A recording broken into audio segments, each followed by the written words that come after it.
प्रिय दर्शकों नमस्कार। एक बार फिर से उपस्थित हूँ आप सबके सामने आज के इस महत्वपूर्ण ज्योतिषीय कार्यक्रम में। मैं आपसे थोड़ी देर चर्चा करूँगा किसी भी भाव का 12वां और उसका दूसरा। जैसे लग्न का 12वां अर्थात द्वादश भाव और लग्न का दूसरा अर्थात जन्म कुंडली का दूसरा भाव, वैसे ही जन्म कुंडली का पंचम भाव जन्म कुंडली के चौथे भाव का दूसरा है, और वैसे ही जन्म कुंडली का तीसरा भाव जन्म कुंडली के धन भाव का दूसरा है, धन है, और चौथे भाव का व्यय है। कहने का अर्थ है किसी भी भाव का जो दूसरा भाव है वो उसका धन है, और उसी भाव का जो 12वां भाव है वो उसका व्यय है। पर बात यहीं ख़त्म नहीं होती है, बात यहाँ से शुरू होती है। और आचार्यवर ये लिखते हैं किसी भी भाव के 12वें भाव में अगर पापक ग्रह बैठा हो, तो ध्यान से समझिएगा, किसी भी भाव के 12वें भाव में अगर पापक ग्रह बैठा हो तो ये उत्तम पक्ष का निर्धारण नहीं करता है, मतलब वो उस भाव का कमज़ोर पक्ष जागृत करता है। और दूसरा क्या कहा कि उसी भाव के, जिस भाव का आप चिंतन कर रहे हैं, या किसी भी भाव के दूसरे भाव में शुभ ग्रह का बैठना उत्तम पक्ष का निर्माण करता है, अर्थात वो कुंडली के लिए बहुत ही श्रेष्ठ और संतुलित परिणाम देने वाला, बेहतर शुभ फल देने वाला होता है। इसमें भी अब बात आती है, ये जो 12वां और दूसरे भाव का सिद्धांत है वो लग्न भाव पर लागू नहीं होता है। मतलब अगर हम इस विषय का चयन करते हैं, चिंतन करते हैं, तो किसी भी भाव का जो दूसरा भाव है वो उसका धन है।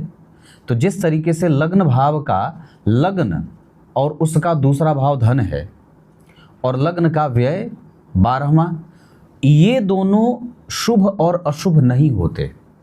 किसी भी भाव का 12वां अशुभ होता है, उसका व्यय होता है, और किसी भी भाव का दूसरा उसका शुभ होता है, अच्छा होता है, उससे धन की प्राप्ति होती है। जैसे मान लीजिए अगर किसी भी भाव के स्वामी उस भाव में न बैठ करके उसके जस्ट अगले भाव में बैठे हों, तो कहीं ना कहीं वो जातक को धनवान भी बना देते हैं। जैसे धनु अगर राशि बनी है और देवगुरु बृहस्पति 9 नंबर में ना बैठ करके 10 नंबर में बैठे हैं, तो ये बात कहीं ना कहीं लागू होगी कि व्यक्ति का धन उसके पास आएगा। चलो ठीक है, गुरु नीच के हैं, पर वो वहाँ नहीं बैठे हैं, मकर राशि में बैठे हैं, तो ये धन योग जरूर बन जाएगा कुंडली में, भाव का स्वामी अगर उससे दूसरे घर में बैठा है तो।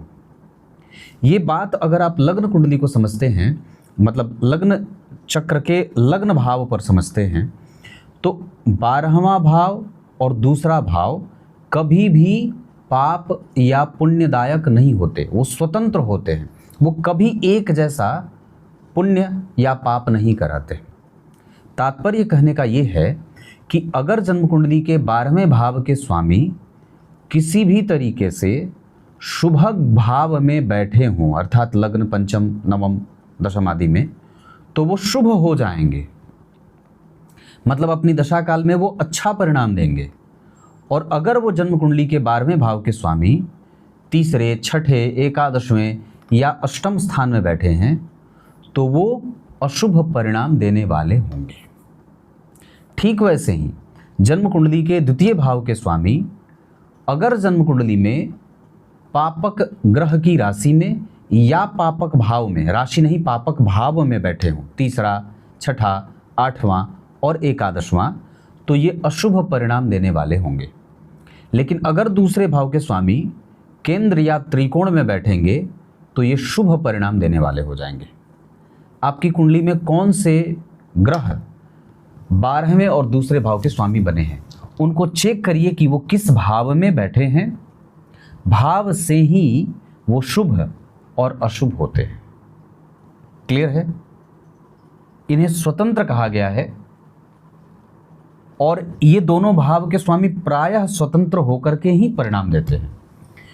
ये इस बात पर निर्भर करता है कि आपकी कुंडली के 12वें भाव के स्वामी किस भाव में बैठे हैं, आपकी कुंडली के दूसरे भाव के स्वामी किस भाव में बैठे हैं। मुझे विश्वास है आपको ये कार्यक्रम समझ में आ गया होगा। अब यहाँ से शुरू करते हैं आज की कुंडली का अध्ययन। जन्म हुआ है जातक का कार्तिक माह में। ऐसे लोग जो कार्तिक माह में जन्मे होते हैं उनमें सुंदर स्वभाव देखने को मिलता है, वो सुंदर होते हैं, पर कभी कभी उनमें मतभेद भी देखने को मिलता है। जो उनके निकटस्थ लोग होंगे ना, जैसे पिता, माता, पत्नी, बच्चे, उनसे कई बार उनका मतभेद जाहिर होता है। और वो इस वजह से जाहिर होता है क्योंकि उन्हें कई बार रिजिड बना देता है ये। तो ऐसा सामने वाला समझने लगता है कि ये व्यक्ति किसी की सुनता नहीं है। ऐसा आप चाहे कितना ही सुनते क्यों ना हो। दक्षिणायन में पापक ग्रहों का बल बढ़ता है, अर्थात शनि, मंगल, राहु और केतु का बल बढ़ता है। हेमंत ऋतु पे देवगुरु बृहस्पति का असर है। प्रभाव होने के कारण व्यक्ति गंभीर बुद्धि का होता है। वार के अधिपति गुरु हैं, जो इस कुंडली के लिए अष्टम के साथ साथ एकादशवें भाव के स्वामी होने के कारण पापी भाव के स्वामी होते हैं। और यहाँ वो पापी भाव के स्वामी होने के कारण नैसर्गिक रूप से शुभग्रह होने के बावजूद पापी ग्रह हो जाएंगे। जबकि वृष लग्न की कुंडली में शुक्र, बुध और शनि देव नैसर्गिक रूप से पापक होने के बावजूद भी शनि इस कुंडली के लिए शुभग्रह की भूमिका में हो जाएंगे। लग्न में बन रही राशि ग्रह को शुभग और पापक बनाती है। तो यहाँ पे देवगुरु बृहस्पति अष्टम और एकादशवें भाव के स्वामी होने के कारण पापी ग्रह कहे जाएंगे। ये अलग बात है कि वो चतुर्थ भाव में बैठे हैं तो वो जातक के लिए प्रत्यक्ष रूप से और परोक्ष रूप से शुभ फल देने की कोशिश जरूर करेंगे। शुक्ल पक्ष की पूर्णिमा तिथि के चंद्रमा वैसे भी बड़े ही सिद्धहस्त, सुंदर, मतिमान, गंभीर, अनुशासन का पालन करने वाला, धैर्य में विश्वास करने वाला, किसी को टोका टोकी ना करने वाला, अपने काम से मतलब रख करके सिद्ध होने के कारण सिद्ध बुद्धि का होता है। लोग उसके पीछे भागते हैं, वो किसी के पीछे नहीं भागता। गंभीर मानसिकता का है ना, दूसरों के ऊपर कभी भी हावी नहीं होने वाला, चिंतन करने वाला व्यक्ति होता है। शुक्ल पक्ष की पूर्णिमा का एक और भी प्रभाव ये रहेगा कि व्यक्ति के पास धन की समस्या कभी भी नहीं रहेगी। और जन्म कुंडली के अधिकांश ग्रह जब आप देखेंगे तो गुरु और शुक्र लग्न से लेकर के चौथे भाव तक एक ग्रह, पंचम भाव से लेकर सप्तम भाव तक शुक्र, बुध और सूर्य, जिसमें से 2 शुभ ग्रह, उसके बाद अष्टम भाव में मंगल, नवम, दशम, एकादशवां और 12वें भाव में एक पापक ग्रह शनि और एक पापक ग्रह, एक शुभ ग्रह चंद्रमा। यहाँ चंद्रमा शुभग हैं, इस वजह से वो बेहतर जातक के व्यय को नियंत्रित करेंगे, पर शारीरिक सुखों में कमजोरी कई बार दे सकते हैं। व्यक्ति की जिम्मेदारियां उसको परेशान भी करती हैं। शुक्ल पक्ष के पूर्णिमा तिथि के चंद्रमा जो होंगे वो व्यक्ति को व्यवस्थित जीवन में विश्वास रखने वाला, व्यवस्थाओं में विश्वास रखने वाला, धार्मिक शास्त्रीय वचन करने वाला, गंभीर तर्क करने वाला, सामाजिक और प्रतिष्ठित व्यक्ति बना देते हैं। व्यक्ति का मन बिल्कुल ही साफ और स्पष्ट है और इसके साथ साथ व्यक्ति अनुभवी भी है। अपने समस्त पराक्रम का परिणाम उसे नहीं चाहिए। कई बार वो कुछ ऐसी चीज़ें जीवन में कर जाता है जिसका उसे परिणाम ना भी मिले तो भी उसके ऊपर कोई विशेष असर नहीं होता। वो अपने हिस्से का कार्य करना चाहता है, अपने हिस्से के बाद वो दूसरे के हिस्से पे जरा भी विश्वास नहीं करता और ना तो उसकी तरफ ताक झांक करता है। ऐसी स्थिति यहाँ पे देखने को मिल रही है। वरियान योग विष्टिकरण क्षत्रिय वर्ण और मनुष्य गण होगा। क्षत्रिय वर्ण और मनुष्य गण के कारण कभी कभी ईर्ष्या, कभी कभी द्वेष, कभी कभी दूसरों की प्रगति को देख करके स्वभावगत मनुष्य का प्रभाव होता है। ऐसा वाला मतलब प्रत्येक व्यक्ति के प्रति मातृतुल्य और पितृतुल्य स्नेह नहीं है। वहाँ कई बार वो थोड़ा बहुत ऐसा होता है।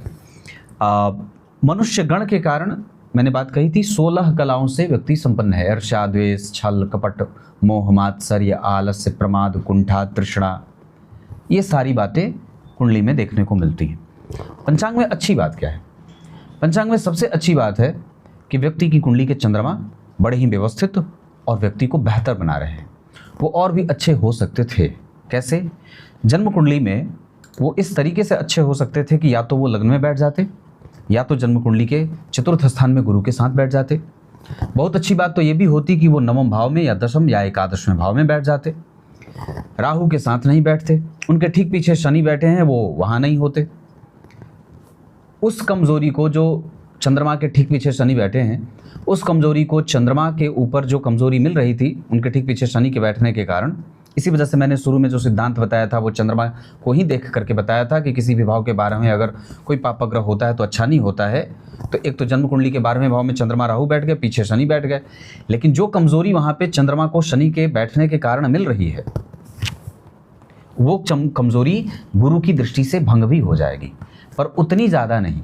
उतनी ज़्यादा इसलिए नहीं क्योंकि शनि खुद ही पापी भाव के स्वामी होते हैं, तो वो पाप प्रभाव लिए हुए हैं, तो वो जहाँ कहीं भी देखेंगे तो थोड़ी बहुत चिंता, थोड़ी बहुत डिले या थोड़ा बहुत जो संघर्ष है वो देंगे ही देंगे, है ना। कई बार व्यक्ति बिल्कुल ही एग्जॉस्ट हो जाता है, मतलब परिस्थितियों के बिगड़ने के कारण, तो ये बातें दिखती हैं।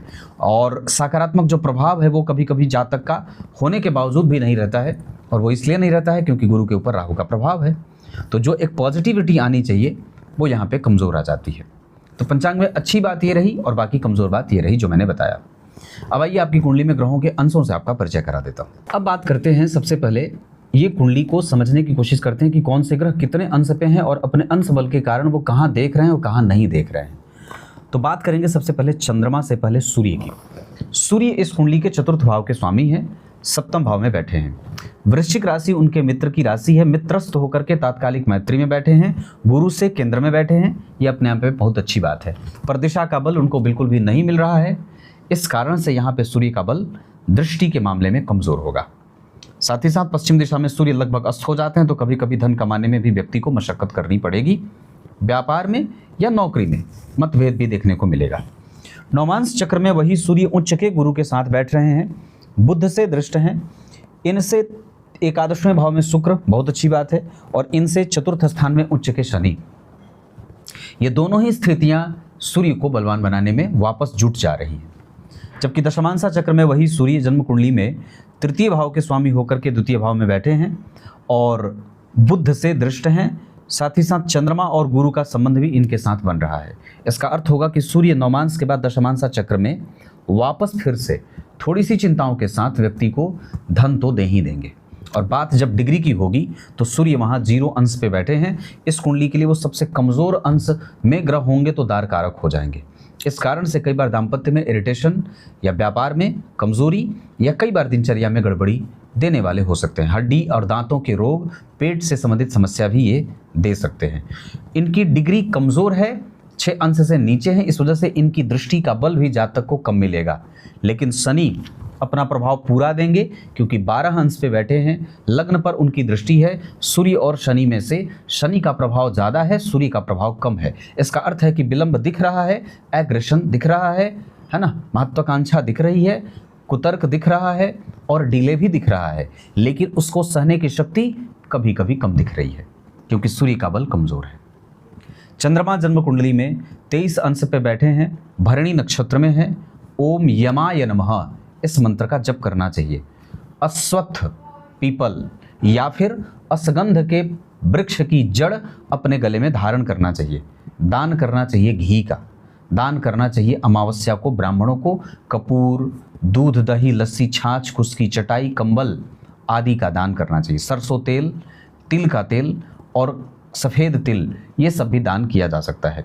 सूर्य को अर्घ देना चाहिए। और इतना ही नहीं, नियमित दिनचर्या के पालन के साथ अपने व्यय पर संपूर्णतया नियंत्रण रखने की भी आवश्यकता होगी। और कारण उसका ये भी है कि अभी गुरु की दशा चल रही है, आगे आने वाले हैं आपकी कुंडली में शनिदेव। इस वजह से उस समय एकाकीपन में जाएं, उससे पहले ही अपने आप को इस बात की आदत डाल लें कि हमें एकांत में रहने की आदत डालनी होगी, क्योंकि आने वाली दशा कुछ ऐसा ही संकेत कर रही है।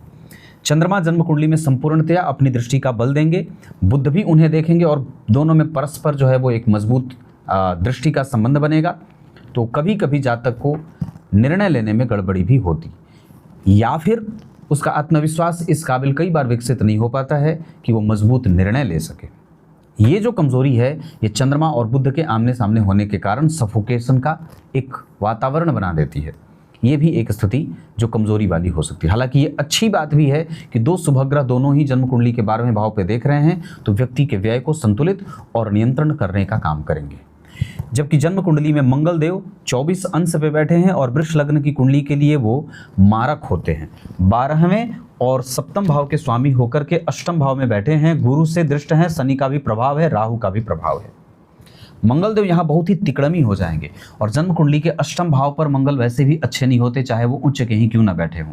यहाँ तो फिर भी वो चलो मित्र की राशि में है, मित्र से दृष्ट है, तो गुरु और मंगल का सकारात्मक पक्ष काम करेगा, लेकिन निगेटिविटी ज़्यादा होगी क्योंकि उल्टे शनि भी इन्हें देख रहे हैं और उल्टे राहु भी इन्हें देख रहे हैं। पर यह बात अब यहाँ पे एक बड़ी अद्भुत होगी, देव गुरु बृहस्पति शुभ ग्रह होकर के नहीं देख रहे हैं, पापक ग्रह होकर के देख रहे हैं। और शनिदेव इस कुंडली में नैसर्गिक रूप से भले ही पापक होते हों, पर इस कुंडली के लिए शुभ ग्रह होकर के देख रहे हैं, तो उसका मिला जुला असर जातक के जीवन में देखने को मिलेगा, जिसका फल होगा कि शनिदेव इस कुंडली में देने वाले ग्रह बनेंगे। शनि की दशा में व्यक्ति को धनागमन होगा और कुछ स्थिर संपत्ति से धन लाभ के योग भी बनाएंगे। रुके हुए काम शनिदेव की दशा में भी बनेंगे और साथ ही साथ व्यक्ति की गंभीरता, भगवान की समझ और आध्यात्मिक उन्नति और साथ ही साथ समाधिस्थ होने का बल भी शनिदेव देंगे। ये सकारात्मक पक्ष रहा। जबकि गुरु का नेगेटिव पक्ष ये रहेगा कि व्यक्ति की आयु लंबी करेंगे और उसमें कई बार बीमारी देंगे, जबकि कई बार चोट चपेट की घटना देने में गुरु का काम ज़्यादा होगा। और व्यक्ति के आध्यात्मिक पक्ष की उन्नति में गुरु का भी सहयोग रहेगा। व्यक्ति अपने कर्तव्यों के साथ न्याय करेगा, क्योंकि गुरु की दृष्टि अष्टम भाव पे तो शनि की दृष्टि भी अष्टम भाव पे है, तो आयु तो दोनों ही देने वाले होंगे। मृत्यु व्यक्ति की बिल्कुल अच्छी होगी। अष्टम भाव के मंगल बैठे हैं तो पेट में पित्त के कारण ऑपरेशन में या ऑपरेशन थिएटर में या कई बार व्यक्ति को एक्सीडेंट जो होता है ना, चोट चपेट की घटनाओं से व्यक्ति को वही कारण बन जाए जो मृत्यु का कारण बन जाए। आग से, अग्नि से, जल जाने के कारण या इन सभी चीज़ों से पेट में भयंकर जो है वो शूल हो, पीड़ा हो, पित्त के बढ़ जाने से कई बार व्यक्ति को ऑपरेशन में जाना पड़ता है। तो ये सारी स्थिति मंगल और शनि के कारण होगी। अष्टम भाव पे शनि की दृष्टि व्यक्ति को निश्चित रूप से अच्छी आयु तो देती है।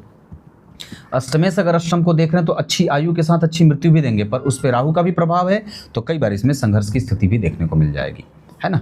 तो कुल मिलाकर के कुछ ऐसा प्रभाव देखने को मिल रहा है। मतलब एक शुभ ग्रह देख रहा है जो आपकी कुंडली का, वो है शनि, जो आपके बिगड़े काम और रुके हुए कार्यों को बनाने वाला होगा।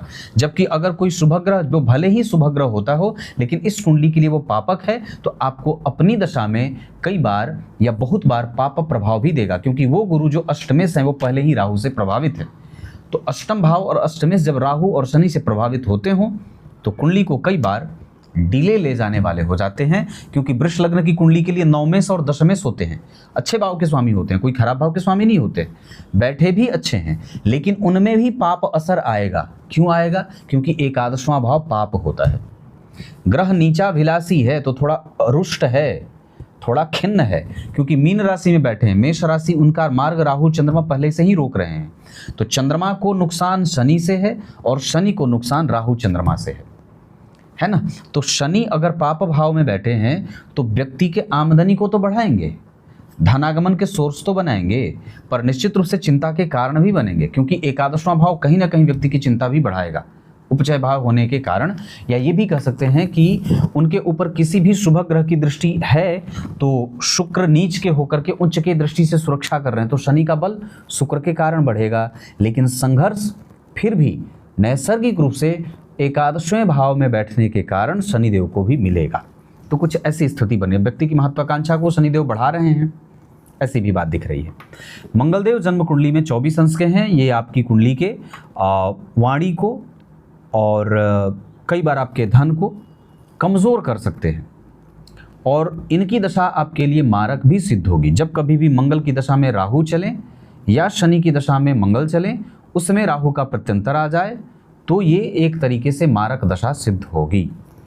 बुधदेव जन्म कुंडली में बैठे हैं 10 अंश पे, स्वाति नक्षत्र में तिकड़मी बनाएंगे, और बुध के ऊपर चंद्रमा का प्रभाव है। उनके ठीक पीछे शुक्र बैठ करके उनका बल बढ़ा रहे हैं, या ये कह सकते हैं कि बुध को सुरक्षा दे रहे हैं। भले ही नीच के हैं, लेकिन परिवर्तन के कारण शुक्र का भी नीच भंग लगभग हो जाएगा। पंचम भाव में शुक्र नीच के हैं, और पंचमेश जन्म कुंडली के रोग भाव में केतु के प्रभाव में होने के कारण पेट से संबंधित समस्या, और कई बार बुध जब कमज़ोर हो जाते हैं, राहु केतु के संपर्क में आते हैं, तो व्यक्ति को ना वात, पित्त और कफ तीनों से अनियंत्रित करवा देते हैं। तो ये भी एक तरीके की बात होगी जो कमज़ोर पक्ष का निर्धारण करेगी।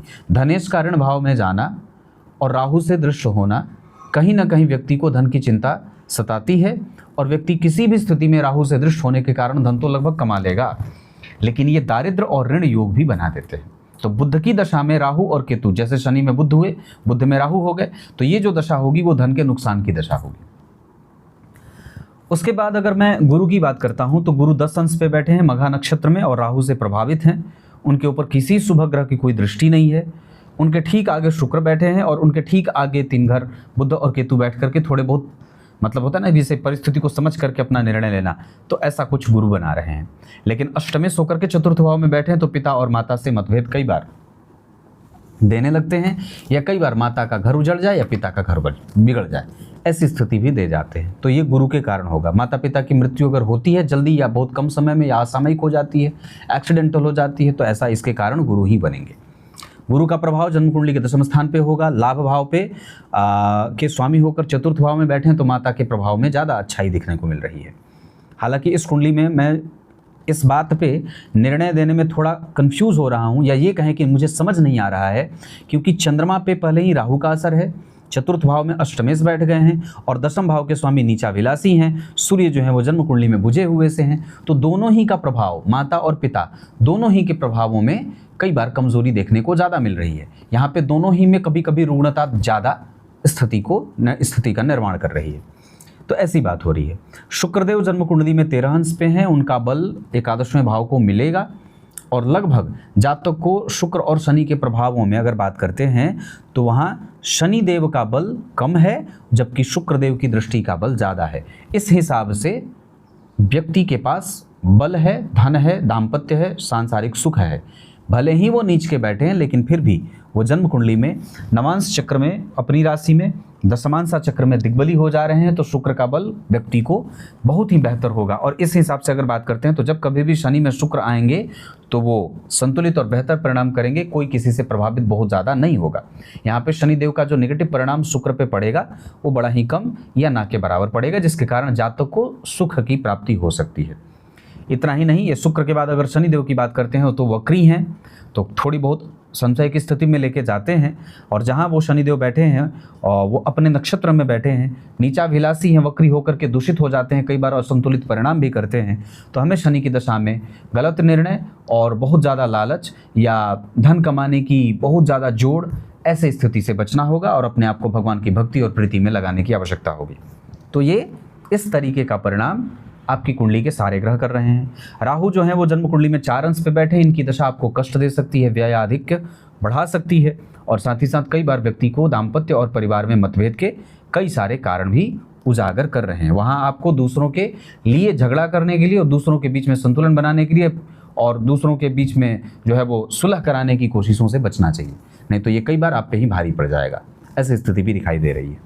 अपने घर की सुरक्षा निश्चित रूप से करें। जिम्मेदारियों को पूरा करने के लिए शिव जी की पूजा आपको करनी चाहिए। लाजवर्त धारण करना होगा, लेकिन अभी नहीं, 2027 के नवंबर के बाद। गणेश जी की पूजा आप अभी से कर सकते हैं। जय गजानन का स्मरण हमेशा करते रहिए या फिर अपने गुरु मंत्र का हमेशा ही स्मरण करते रहिए, क्योंकि 12वें भाव में भले ही वो दोनों बैठे हैं राहु चंद्रमा, असर तो विशेष नहीं होगा पर फिर भी उनका प्रभाव कभी कभी आपको परेशान कर सकता है, क्योंकि चतुर्थ स्थान में अष्टमेश होकर के गुरु चंद्रमा और राहु को देख रहे हैं, तो एक मानसिक भ्रम या मानसिक दबावों को देने वाले भी हो जाते हैं। ये आपकी कुंडली के ग्रह का अंश था। अब मैं आपसे चर्चा करूंगा चंद्रमा से विभिन्न ग्रहों का संबंध। चंद्रमा के साथ राहु बैठे हैं, ये दबाव कई बार बढ़ाएंगे। उसी चंद्रमा से 5 घर आगे गुरु यशस्विता और व्यक्ति को आगे बढ़ने का बल, ये दोनों देंगे। इसी चंद्रमा से 6 घर आगे शुक्र समझने की शक्ति, परिस्थितियों को बहुत बेहतर तरीके से हैंडल करना, नौकरी में शत्रुओं से किसी भी प्रकार की जो समस्या है उसमें व्यक्ति को साहस और बल देते हैं। उसी चंद्रमा से 7 घर आगे बुधदेव निर्णय लेने में कमजोरी और कई बार व्यक्ति को सफोकेट करते हैं आगे बढ़ने में। व्यक्ति भविष्य को लेकर के संशयों से घिरा रहता है। उसी चंद्रमा से 7 घर के बाद 8वें घर में सूर्यदेव, बुद्धि का सही इस्तेमाल, धन और रिसोर्स का सही इस्तेमाल करना, परिस्थिति को बहुत अच्छे तरीके से समझना, ऑब्जर्वेटिव होना, है ना, घबराना नहीं, इंतज़ार करना, इस तरीके के जो गुण कभी कभी प्रदर्शित होते होंगे तो वो इसी के कारण होते होंगे। इसी चंद्रमा से 9 घर आगे मंगल, भाग्यशाली, धार्मिक, युद्ध प्रिय नहीं, शांति प्रिय, गंभीर, चिंतन करने वाला, बड़ों का आदर करने वाला, दूसरों को देने वाला और किसी के धन के ऊपर कोई दृष्टि न डालने वाला, थोड़ा कामुक और अव्यवहारिक निर्णय लेने वाला भी कभी कभी बनाएंगे अपनी दशा में। चंद्रमा से 12वें घर के शनि हैं, इस वजह से ये आपको नौकरी पेशा करने के लिए कई बार आपको घर से दूर ले जाते हैं और अंतिम अवस्था तक आपसे ये विचार रखवाते हैं कि आप धन अभी भी कमाइए। रिटायरमेंट के बाद भी व्यक्ति धन कमाना चाहता है। काम बंद होने के बाद भी व्यक्ति का साहस और बल कम नहीं होता और समस्या कभी भी व्यक्ति के लिए भारी नहीं लगती है। ये सारे जो व्यवहार हैं वो ऐसे चंद्रमा से बन रहे हैं। अब दशमांसा चक्र को थोड़ा सा समझते हैं तो लग्न के अधिपति जन्म कुंडली के अष्टम भाव में बैठे हैं।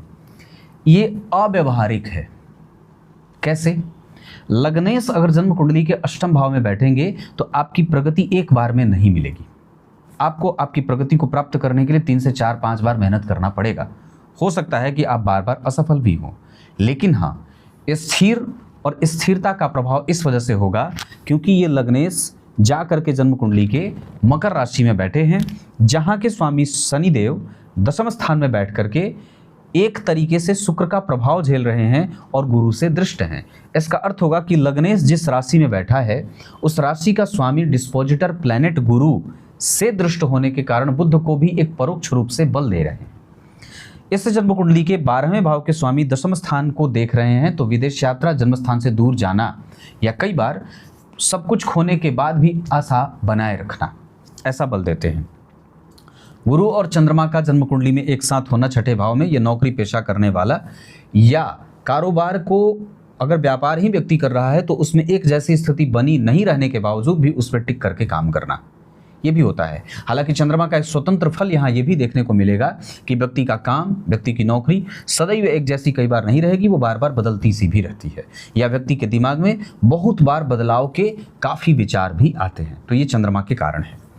मंगल जन्म कुंडली के तीसरे भाव में लाभेश होकर के बैठ रहे हैं। ये इसका इशारा ये है कि आप मेहनत करिए, मैं आपको दूंगा। मतलब लाभ तभी मिलेगा जब व्यक्ति पराक्रम करेगा, और इसलिए मिलेगा क्योंकि जन्म कुंडली में मित्र की राशि में बैठे हैं और इस भाव के स्वामी जो सूर्य हैं वो उनके सन्निकट ही बैठ रहे हैं। इस कारण से व्यक्ति का लाभ निश्चित रूप से उसको सुनिश्चित करता है। नवमांश चक्र, दशमांसा चक्र में एक अच्छी बात जो मैं आपको बता दूं, मिथुन लग्न की कुंडली के लिए नवमेश होकर के दशम स्थान में बैठे हैं, लेकिन अष्टमेश भी होते हैं। अब यहाँ अष्टमेश और नवमेश दोनों में से क्या हैं, तो मिथुन राशि की कुंडली के लिए नवम और अष्टम भाव के स्वामी होकर के सम संख्या की राशि में बैठे हैं, इस वजह से वो नवमेश ज़्यादा होंगे। मतलब शनिदेव व्यक्ति के भाग्य को बलवान बनाएंगे क्योंकि शुक्र का प्रभाव है और गुरु का प्रभाव है। तो भाग्य भाव का स्वामी जब शनि है उसमें गुरु का अंतर आए या शुक्र का अंतर आए तो व्यक्ति के भाग्य का बल बढ़ेगा। मंगल का भी प्रभाव होगा जो कि मंगल की 7वीं के बाद 8वीं दृष्टि काम करेगी, तो यहाँ पे व्यक्ति के कारोबार में एक मजबूत महत्वाकांक्षा देखने को मिलती है। मतलब शनि, शुक्र, गुरु ये सारे ग्रह दशमांसा चक्र के लिए अच्छे हैं और जो ग्रह दशा अभी आने वाली है उसमें भी ये कारोबार के लिए, करियर को आगे बढ़ाने के लिए, बैठकर आराम से काम करने और खाने के लिए उपयुक्त है। नवमांश चक्र के लग्नेश लग्न में बैठे हैं, ये अपने आप में बहुत उत्तम बात होगी। मंगल स्वग्रही बैठे हैं या अपने मित्र के साथ बैठे हैं, ये भी बहुत उत्तम बात होगी। शुक्र के साथ राहु का बैठना कहीं से कोई संघर्ष वाली बात नहीं है। गुरु उच्च के बैठे हैं सूर्य के साथ, ये भी बहुत अच्छी बात है। नवमांश चक्र में गुरु, सूर्य, मंगल और उसके बाद शुक्र के साथ बुध भी, सारे ग्रह जन्म कुंडली में नवमांश चक्र के बहुत बलवान स्थिति में जा रहे हैं।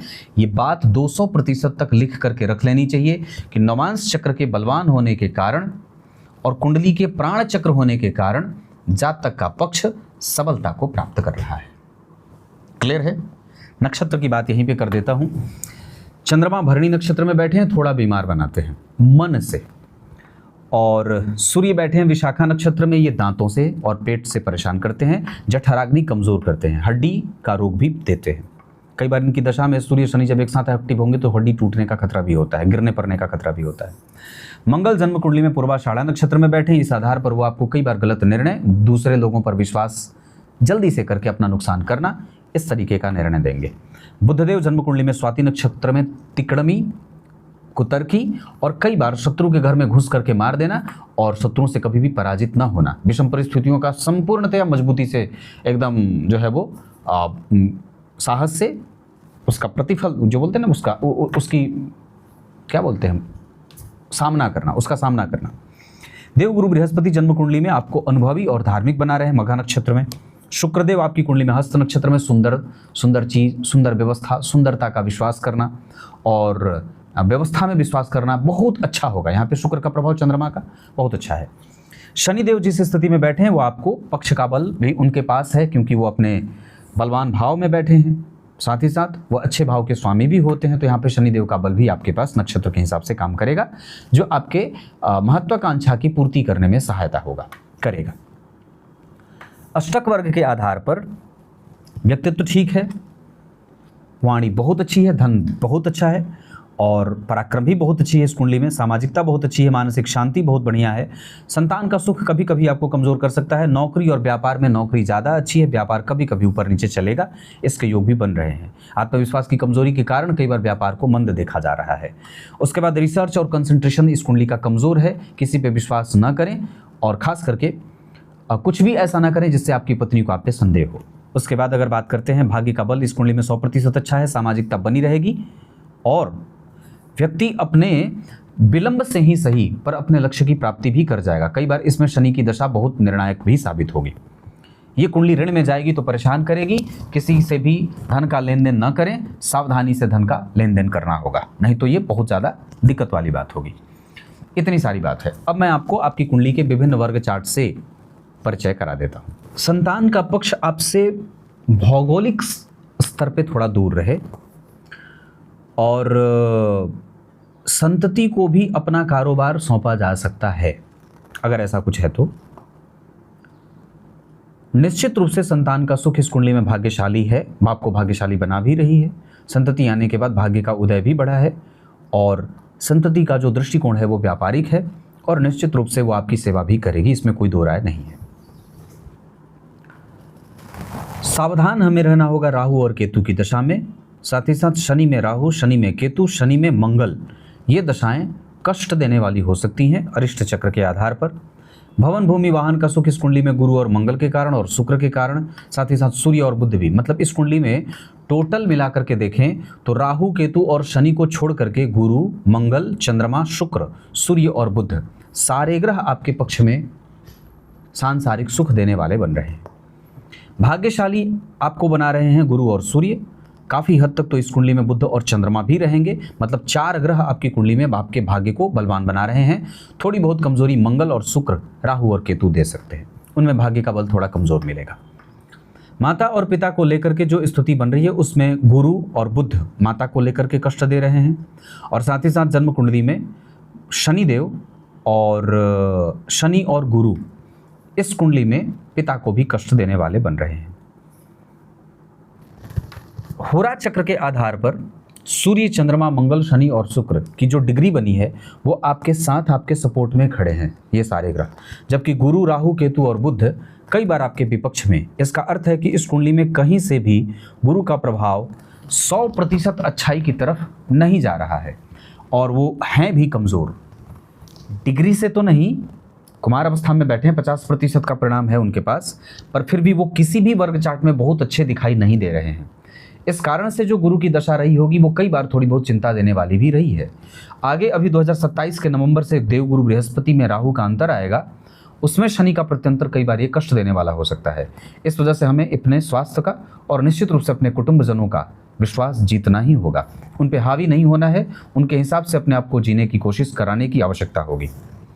सूर्य को बलवान बनाने के लिए रविवार का व्रत करें, मीठी चीज़ों का दान करें, गुड़ का सेवन करें, शहद का दान भी किया जा सकता है। चंद्रमा को व्यवस्थित करने के लिए ब्राह्मणों का आदर, सफ़ेद वस्त्र का दान, कंबल और कपूर इसका दान करें। मंगल देव को ठीक करने के लिए अपने घर की सफाई जितनी बन पड़े उतनी करिए, कम से कम अपने बिस्तर की सफाई खुद से करें, झाड़ू तो स्वयं से लगा सकते हैं। इसके अतिरिक्त बजरंगबली के 12 नामों का नित्य उच्चारण आपको करना होगा। गीता जी के 18वें अध्याय का पाठ रोज रात को सोने से पहले करें। बुधदेव और देवगुरु बृहस्पति का प्रभाव आपकी कुंडली में 50% बहुत अच्छा है। ये धन देंगे और ले भी जाएंगे। इसका अर्थ होगा कि कभी ये मानसिक शांति देने वाले बनेंगे और कभी ये मानसिक शांति भंग करने वाले बनेंगे। शुक्रदेव आपकी कुंडली में 100% परिणाम शुभता का करेंगे, पर पेट की समस्या वो दे सकते हैं। और साथ ही साथ शनिदेव भी आपकी कुंडली में 100% परिणाम कर रहे हैं। इसका अर्थ है कि जो चीज़ आपको मिल रहा है कई बार वो शनिदेव के ही कारण मिल रहा है। राहु और केतु की दशा आपको कष्ट देने वाली, मानसिक संताप की वृद्धि करने वाली, चोट चपेट की घटना देने वाली, किसी नज़दीकी की मृत्यु कराने वाली तक साबित हो सकती है। इतनी सारी बातें। कुंडली के बेसिक पक्ष को अगर मैं समझा दूं तो अब एक दूसरे पक्ष से कि शनि की दशा कैसी जाएगी। शनि की दशा में एग्रेशन बढ़ेगा, शनि की दशा में रोगों से लड़ने की शक्ति बढ़ेगी, और शनि की दशा में कारोबार में थोड़ा बहुत मंद भी देखने को मिलेगा। एक पक्ष ये कहता है। उस शनि की महादशा में चंद्रमा, राहु और गुरु, मंगल ये कमज़ोर जा सकते हैं, जबकि अच्छे रहेंगे शनि की दशा में शुक्र, शनि की दशा में बुध, और कभी कभी तो सूर्य भी अच्छे जा सकते हैं। सामान्यतया इस कुंडली में भरणी नक्षत्र में दान करना सही रहेगा। दूसरा, मिथुन राशि, कन्या राशि और मकर राशि के जातकों से मैत्री अच्छी रहेगी। मीन, कुंभ, कर्क और वृश्चिक वालों से सावधान रहना चाहिए। दिन आपके लिए शुक्रवार और बुधवार का बहुत अच्छा रहेगा। सूर्य को अर्घ निश्चित रूप से देना चाहिए। आपकी कुंडली के सुखेश हैं। अगर अभी भी कोई रत्न धारण करना होगा तो आप सिर्फ एक लाजवर्त धारण कर सकते हैं। इसके अतिरिक्त आप चाहें तो सफ़ेद पुखराज भी धारण कर सकते हैं, अगर बहुत ज़्यादा कोई आवश्यकता ऐसे दिख रही है तो। अन्यथा आप 3 मुखी रुद्राक्ष की माला भी धारण कर सकते हैं। नवग्रह कवच आपको बहुत ज़्यादा लाभ करेगा, उसे किसी ब्राह्मण से बना करके उसे धारण करिए। सामान्यतः ये बातें दिखाई दे रही हैं। कुछ इसी तरीके से आज के इस कार्यक्रम का समापन करते हैं। तब तक के लिए इजाज़त दीजिए। कल एक बार फिर से किसी नई कुंडली के साथ उपस्थित होंगे। बहुत बहुत नमस्कार।